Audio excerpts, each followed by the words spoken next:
Alerts. Breaking news.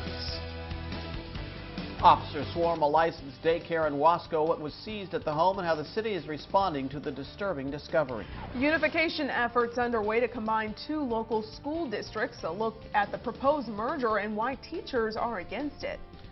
And Hillary Clinton ducks away from danger in Las Vegas. How a protester tried to leave a footprint on the former Secretary of State. Broadcasting live in high definition. This is Eyewitness News at 10 on KBFX Fox 58.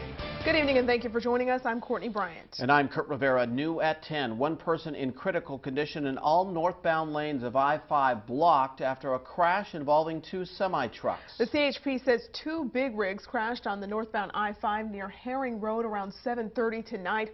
One of the drivers reportedly rushed to the hospital with major injuries. All northbound lanes near the wreck are blocked off as one of the semis was reportedly hauling cucumbers, which apparently spilled across the roadway. It's unclear at this hour what caused the crash, but we do have a crew on their way to the scene, and we will keep you posted as we learn more. Several hundred miles north of that scene on Interstate 5, 9 people dead, 35 others hurt after a tour bus crash near Orland.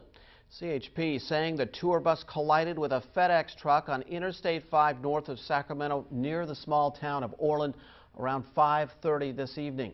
The bus, full of high school students from the Los Angeles area, believed to be on the way to visit Humboldt State University. 2 of the dead are the drivers of 2 of the 3 vehicles. Officials shut down all freeway lanes in the area, traffic being diverted to Highway 99.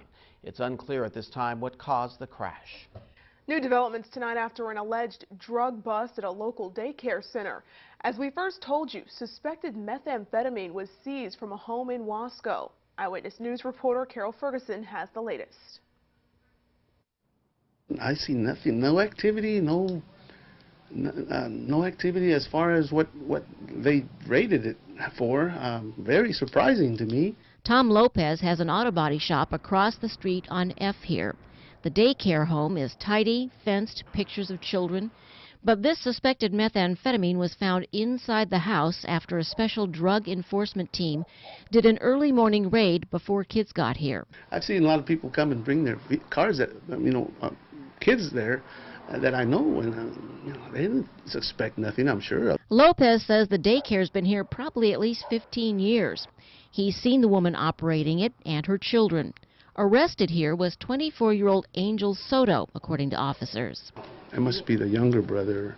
Lopez thinks he spotted that man and believes he's seen daycare license inspectors here often. The states come by and check on the supplies, or I don't know, check on their conditions. She also has a business license to operate at that site. Wasco City Manager Dan Allen says the owner, Maria Guadalupe Rocha, has that and a city conditional use permit. But with the raid and suspected drugs found, the city's ordered the owner to a hearing on the CUP. The Planning Commission could possibly let them operate, continue with their conditional use permit, or they can revoke the conditional use permit. Allen says permits can be revoked for a number of reasons, including if any laws are being broken. That's our concern, the children and the families around this daycare center, to make sure that they're safe.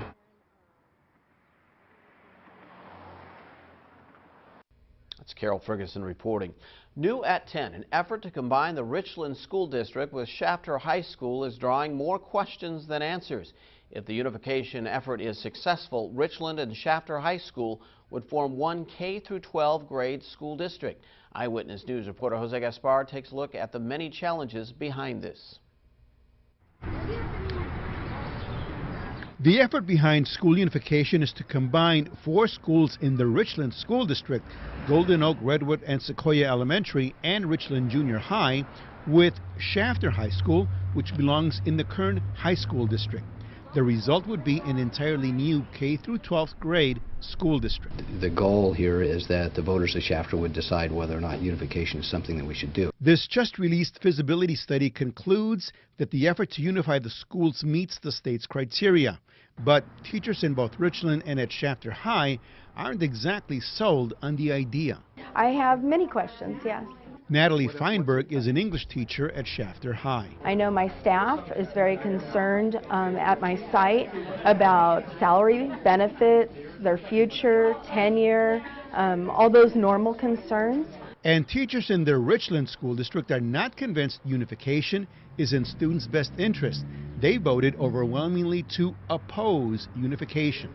This is really one of the main purposes of the feasibility study. At a special Shafter City Council meeting on Thursday, council members heard some of the details about the unification study. Pero para nosotros no nos dice nada. Shafter resident Dolores Chavez feels proponents have done a poor job of notifying and explaining the purpose behind unification. No sabemos si sería bueno o malo. Spanish-speaking parents don't know if this is a good or bad idea. We've been ignored, she says.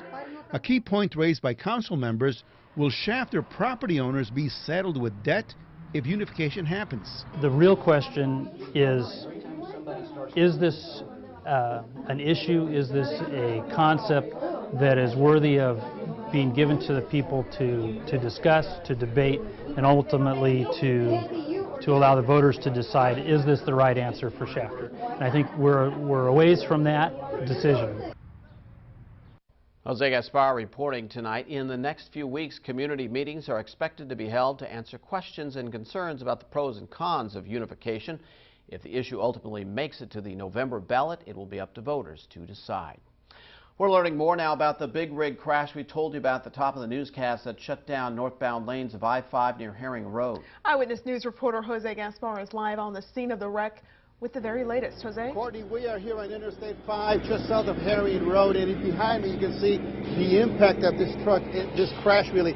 It is really quite an impressive image. Now, just seconds ago, the truck where they're working at now was actually smashed into the rear of this truck that you're seeing right here. They have just pulled these trucks apart just a few seconds ago, right before we went online with this report.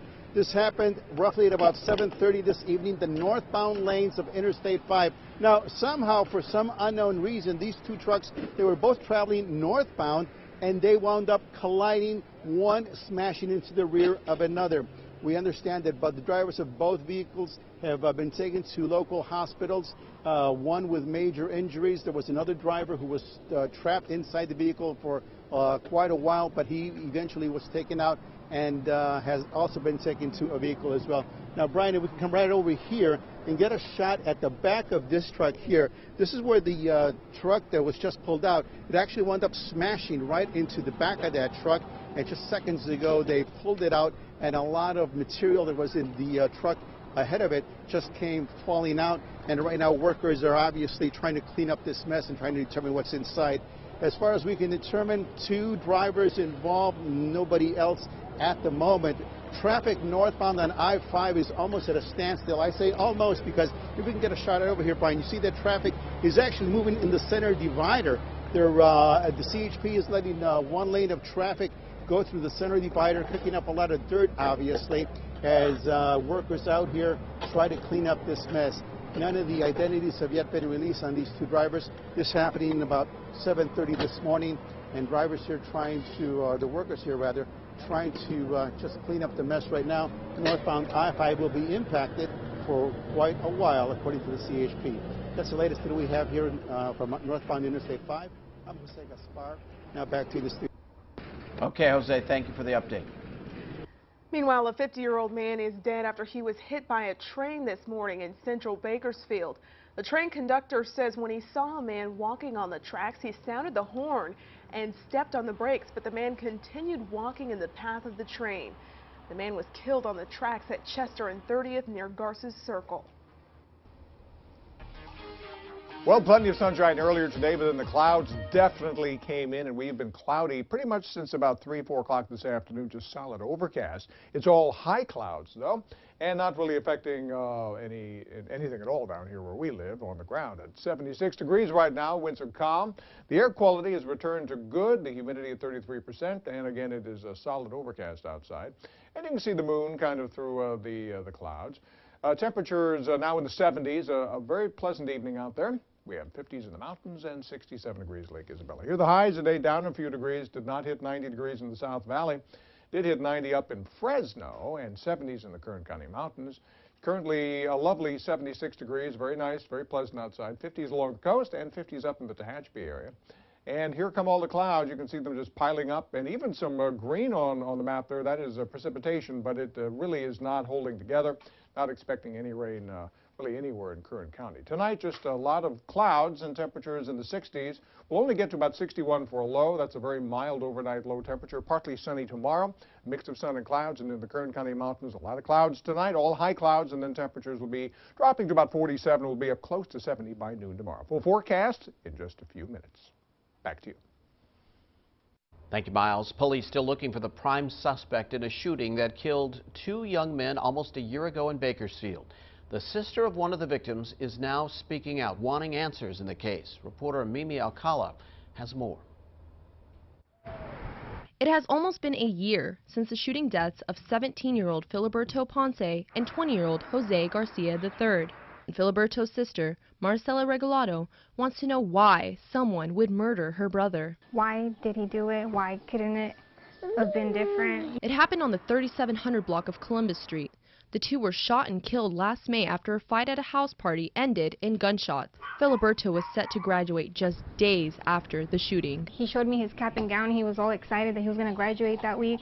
You know, we were all looking forward to seeing him graduate and actually walking the stage like he told us. But he never got to walk that stage. So by the time he got to the hospital, there was no way they could save him.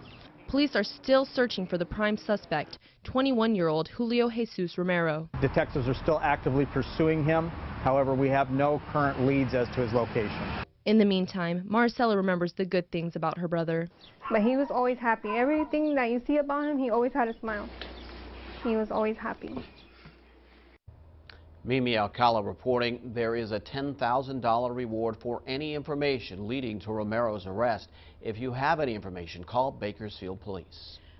Police are investigating an overnight shooting outside a 7-Eleven store that left one person dead in South Bakersfield. 2 people were shot just after midnight near South H Street and Pacheco Road. Police say a 40-year-old victim was taken to the hospital with major injuries where he later died. The other victim suffered minor injuries. No arrests have yet been made.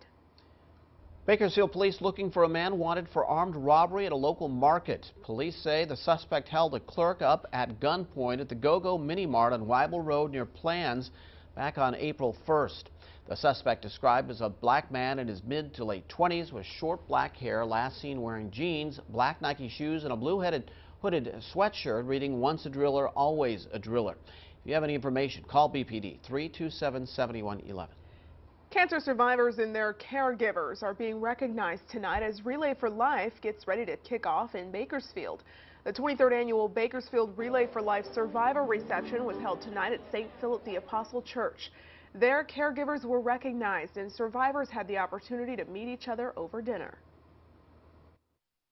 Visit old friends, make new friends, and just know that they're not alone in their struggle against cancer.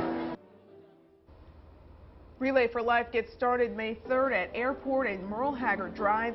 You can still sign up to be a volunteer. Just head over to relayforlife.org. And a woman hurled a shoe at former Secretary of State Hillary Clinton today during a speech in Las Vegas. Video shows Clinton ducking as the shoe misses her, as Secret Service agents immediately take the protester into custody.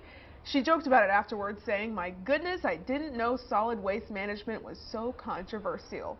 Mrs. Clinton was a guest speaker at the meeting of the Institute of Scrap Recycling Industries at the Mandalay Bay Hotel Casino. Well, the Washington mudslide swept everything from her. Now one woman describes the harrowing scene and what she did to protect her baby. A woman lives a nightmare but refuses to let it define her reality. How a rape victim is scripting a new life for herself by sharing her story. And bullets fly in a Philadelphia motel as 2 men take aim at each other. Now authorities release the footage of the wild gunfight.